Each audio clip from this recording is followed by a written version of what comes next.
श्री गणेशाय नमः. श्री महालक्ष्मी देवे नमः. श्री महालक्ष्मी व्रताची कथा. गुरुवारची कहाणी. ऐकावी भक्तांनो श्री महालक्ष्मी व्रताची कथा. गुरुवारची कहाणी ही कहाणी वाचल्याने किंवा ऐकल्याने दुःख दारिद्र्य काळजी दूर होती. श्री महालक्ष्मीच्या कृपेने समृद्धी संपत्ती ऐश्वर्य वैभव प्राप्त होते. मनाची इच्छा पूर्ण होते. ऐका महालक्ष्मी देवी तुमची कहाणी. कहाणी आहे द्वापर युगातील अन सौराष्ट्रातील. आटपाट नगर होतं. तिथं एक राजा होता. त्याचं नाव होतं भद्रश्रवा. राजा शूरवीर धर्मशील वेदशास्त्र जाणणारा व प्रजाहित दक्ष होता. त्यांच्या राणीचं नाव सुरतचंद्रिका. ती रूपवान सुलक्षणी पतिव्रता होती. राजा राणीला एकूण 8 अपत्ये झाली. एकामागून एक असे 7 पुत्र झाले व त्यावर एक सुलक्षणा कन्याही झाली. तिचं नाव होतं श्यामबाला. तीही समंजस अन धार्मिक. राजा राणीचं राज्य छान चाललं होतं. संसारही ऐश्वर्याने वैभवाने बहरला होता. सुखसंपत्ती वैभव हात जोडून उभी होती. काही कमी नव्हती. वैभवाची ऐश्वर्याची वेळ हीच खरी जपण्याची वेळ. याच वेळी माणसाला गर्व अहंकार गाठतात आणि अधोगतीला नेतात.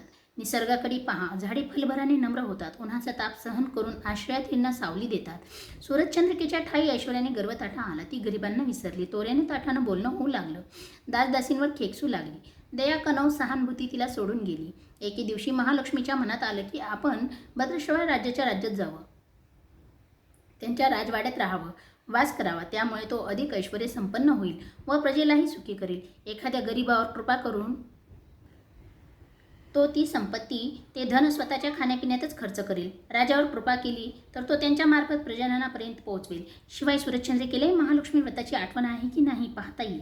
म्हणून तिने एका वृद्ध ब्राह्मणीचे रूप घेतले व काठी टेकीत टेकीत सूरजचंद्रिका राणीच्या महालासमोर येऊन उभी राहिली. तिला पाहताच राणीची दासी तिच्याकडे आली व म्हणाली, कोण पाहिजे तुम्हाला? म्हातारी म्हणाली, मला राणीला भेटायचे. दासीने विचारले, तुमचे नाव काय? तुमचे पती कोण? कोठून आलात तुम्ही? म्हातारी म्हणाली, माझं नाव कमला, पतीचं नाव भुवनेश. मी आले आहे द्वारकेहून. दासी म्हणाली, राणीकडे तुमचे काय काम आहे? राणीसाहेब आता मैत्रिणी समवेत आहेत. वृद्ध ब्राह्मण स्त्री म्हणाली, अगं राणीला मी ओळखते. पूर्वजन्मी ती एका वेश्याची पत्नी होती. रोज पती पत्नीची भांडणे होत. तो तिला दुष्टपणाने फार छळत असे, मारझोड करी. तेव्हा त्या त्रासाला कंटाळून तिने घरदार सोडले. रानावनात गेली. उपाशी तापाशी तशीच भटकत राहिली. मला ती दुःखी व ग्लान अवस्थेत दिसली. विचारलं, तू अशी दुःखी का? मग तिने आपली कर्म कहाणी सांगितली. मला तिची दया आली. मी तिला संसार सुखी करणारे, धनसंपदा सुख समृद्धी ऐश्वर्य देणारी महालक्ष्मी व्रत समजावून सांगितले व करण्यास सांगितले. समजूत घालून तिला घरी नेऊन सोडले. तिने भक्तिभावाने व्रत केले. तिच्या श्रद्धेने भक्तीने महालक्ष्मी प्रसन्न झाली. दारिद्र्य गेले, भांडणे संपली, संपत्ती संततीने घर भरले. आनंदी आनंद झाला. अनेक वर्ष सुखी समाधानाचा संसार करून ती दोघी जीवनयात्रा संपविती झाली. महालक्ष्मीच्या कृपेने त्यांना लक्ष्मी लोक प्राप्त झाला. तेथे ते ऐश्वर्यात राहिले. जितकी वर्षे त्यांनी लक्ष्मी व्रत केले तितकी 1000 वर्षे त्यांना लक्ष्मी लोकात परमसुख लागले. त्यानंतर त्यांचा जन्म राजकुळात झाला. ती आता राजा राणी म्हणून नांदत आहेत. पण राणीला लक्ष्मी व्रताचा विसर पडला आहे. तिला आठवण करून देण्यास मी आले आहे. दासी म्हणाली, आता राणीसाहेबांना सांगितलं तर त्या कडाडतील. तुम्ही थोडा वेळ बसा, मग मी त्यांना आपला निरोप सांगते. मी पण गांजलेली आहे. या मधल्या वेळेत आपण मला लक्ष्मी व्रताची माहिती द्या. मी निष्ठेने करीन. जेव्हा म्हातारीला दासीने वचन दिलं की उतणार नाही, मातणार नाही, घेतला वसा टाकणार नाही, तेव्हा म्हातारीने दासीला सर्व पूजा व व्रतविधी सांगून आशीर्वाद दिला. दासी लगबगीने राणीस निरोप सांगण्यास गेली. राजवैभव ऐश्वर्य धनसंपत्ती यामुळे राणी अहंकारी बनली होती. वृद्ध ब्राह्मण स्त्रीचा निरोप ऐकून ती क्रोधयमान झाली व रागारागाने बाहेर येऊन त्या ब्राह्मण स्त्रीचा उद्धटपणाने अपमानकारक बोलली. तिची हेटाळण्या केली. एवढेच काय, पण तिला धक्काबुक्कीही केली. वृद्ध स्त्रीच्या स्वरूपात साक्षात महालक्ष्मी आपल्याकडे आली आहे हे तिला कळलेच नाही. अहंकाराची धुंदी त्यामुळे साधी सभ्यताही संपली होती. महालक्ष्मी तेथून निघाली. वाटेत तिला राजकुमारी श्यामबाला भेटली. श्यामबालीने त्या वृद्धेस नमस्कार करून आपली ओळख करून दिली. त्या वृद्धेने श्यामबालेस घडलेली हकीकत सांगितली. श्यामबालेस ती हकीकत ऐकून फार दुःख झाले. तिने तिची क्षमा मागून अपराधाची क्षमा याचना केली.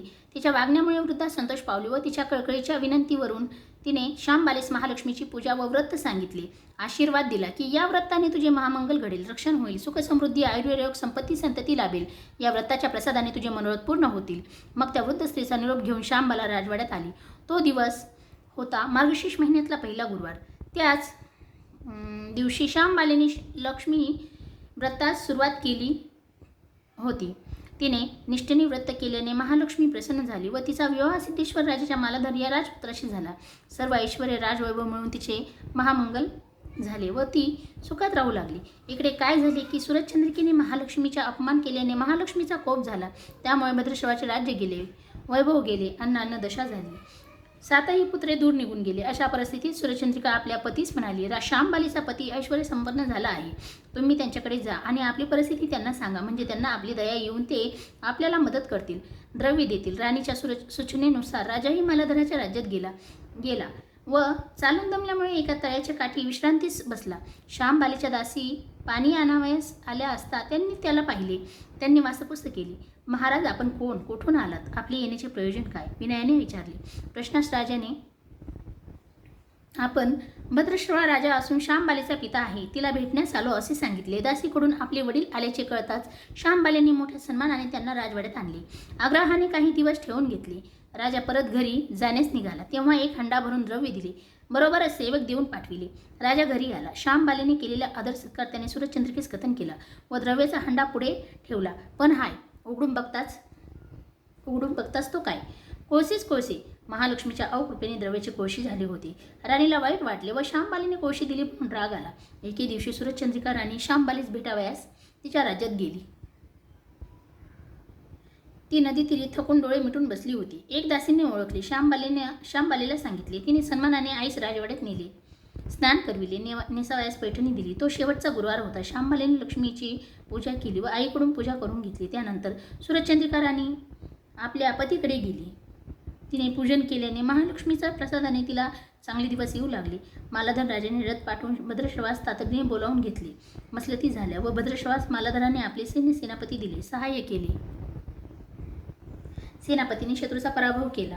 भद्रश्वास आपले राज्य व सिंहासन परत मिळाले. ते दूर गेलेले 7ही पुत्र आले. एके दिवशी श्यामबाला आईस भेटावयास गेली, पण आईच्या मनात राग होता की संकटाच्या वेळी श्यामबालीने द्रव्याऐवजी कोळसे दिले.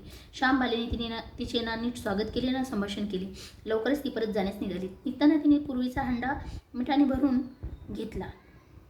मालाधराने घरी गेल्यावर श्यामबालीला विचारले, माहेराहून काय आणले? श्यामबाला म्हणाली, राज्याचे सार. मालाधराला काहीच बोध होईना. श्यामबाला म्हणाली, थोडं थांबा, मग सगळा उलगडा होईल. श्यामबालीने स्वयंपाक करणाऱ्याला कशातही मीठ घालू नका, अळणी करा अशी आज्ञा दिली होती. भोजनात मालाधराला सर्वच पदार्थ अळणी व बेचू लागले. लगेच श्यामबालीने माहेरून आणलेले मीठ पानात वाढले. त्यामुळे पदार्थ रुचकर लागू लागले. हेच ते राज्याचे सार, हे त्यालाही पटले व सुखाने नांदू लागले. महालक्ष्मीचे नावे रूपे अनेक आहेत. छाया, शक्ती, तृष्णा, शांती, जाती, लज्जा, श्रद्धा, कांती, वृत्ती, दया, दृष्टी, माता, अधिष्ठात्री, इतर, कैलासावर पार्वती, क्षीरसागरी सिंधू, कन्या, स्वर्गात महालक्ष्मी, भूलोकी लक्ष्मी, ब्रह्मलोकी सावित्री, गोलोकी राधिका, वृंदावनी रशेश्वरी, पद्मावती, पद्मा, इतर घरोघरी गृहलक्ष्मी अशा नावाने ओळखली जाते. अशा महालक्ष्मीच्या कृपेने सकळ मनोरथ सिद्धीत जातात, सकळ कामना पुरविल्या जातात. म्हणून तिचे पूजन करण्यास चुकू नये. जशी महालक्ष्मीची कृपा श्यामबाला भद्रश्रवा राजावर झाली तशी तुमच्या आमच्यावर हो. ही महालक्ष्मीची महिमा पुरवितो भक्तांची कामना. अशी ही श्री महालक्ष्मी गुरुवारची कहाणी सफळ संपूर्ण. ओम श्री महालक्ष्मी देवे नमः. ओम ह्रीं श्री महालक्ष्मी नमः. ओम शांती शांती. श्री महालक्ष्मी देवार्पणमस्तु.